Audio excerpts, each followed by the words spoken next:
नमस्कार, one India Hindi में आपका स्वागत है। मैं हूं राहुल पांडे।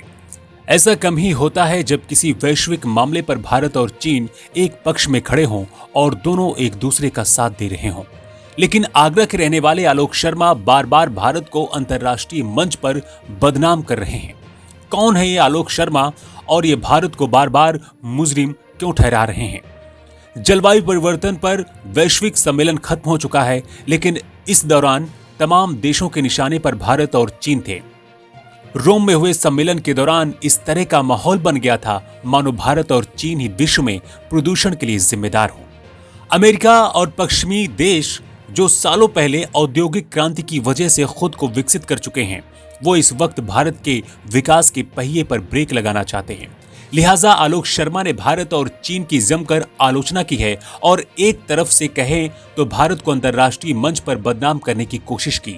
भारत और चीन पर निशाना COP26 के प्रेसिडेंट आलोक शर्मा ने ग्लासगो सम्मेलन के बाद भारत और चीन को आड़े हाथों लिया है।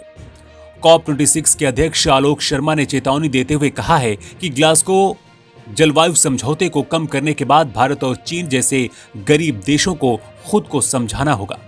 आलोक शर्मा ने भारत पर निशाना साधते हुए कहा कि भारत के कामों ने उन्हें गहराई से निराश कर दिया है। आलोक शर्मा का जन्म भारत के आगरा शहर में 1967 में हुआ था और आलोक शर्मा के जन्म के 5 सालों के बाद ही उनका परिवार भारत से लंदन जाकर बस गया था। आलोक शर्मा ने सेल्फोर्ड विश्वविद्यालय से अपनी पढ़ाई पूरी की और फिर उन्होंने अकाउंटेंट की ट्रेनिंग हासिल की, जिसके बाद वो कॉर्पोरेट फाइनेंस की नौकरी में शामिल हो गए। उन्होंने स्वीडिश लड़की से शादी की और उनकी पत्नी ने ही उन्हें राजनीति में कदम बढ़ाने को प्रेरित किया था। साल 2010 में आलोक शर्मा ब्रिटेन के मौजूदा प्रधानमंत्री बोरिस जॉनसन की पार्टी में शामिल हो गए और संसद का चुनाव जीतने में कामयाब हो गए। ब्रिटेन की संसद में आलोक शर्मा ने अपने पद और गोपनीयता की शपथ भगवत गीता पर हाथ रखकर ली थी और ऐसा करने वाले वो दूसरे भारतीय मूल के नेता बने। ब्रिटेन के मौजूद वित्त मंत्री ऋषि सुनक ने भी अपने पद की शपथ गीता पर हाथ रखकर ली थी। कई जूनियर पदों पर काम करने के बाद जब साल 2019 में बोरिस जॉनसन ब्रिटेन के प्रधानमंत्री बने तो आलोक शर्मा को अंतर्राष्ट्रीय विकास मंत्री का पद दिया गया और फिर ब्रिटेन के PM बोरिस जॉनसन ने विश्व के सबसे बड़े जलवायु परिवर्तन मंच COP26 का अध्यक्ष आलोक शर्मा को बना दिया।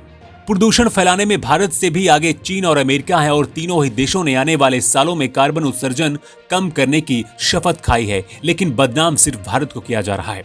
जबकि भारत ने जब धीरे धीरे कोयले के इस्तेमाल कम करने की बात कही तो सबसे पहले चीन ने ही भारत का समर्थन किया और ईरान ने भी भारत का पूरी तरह से साथ दिया।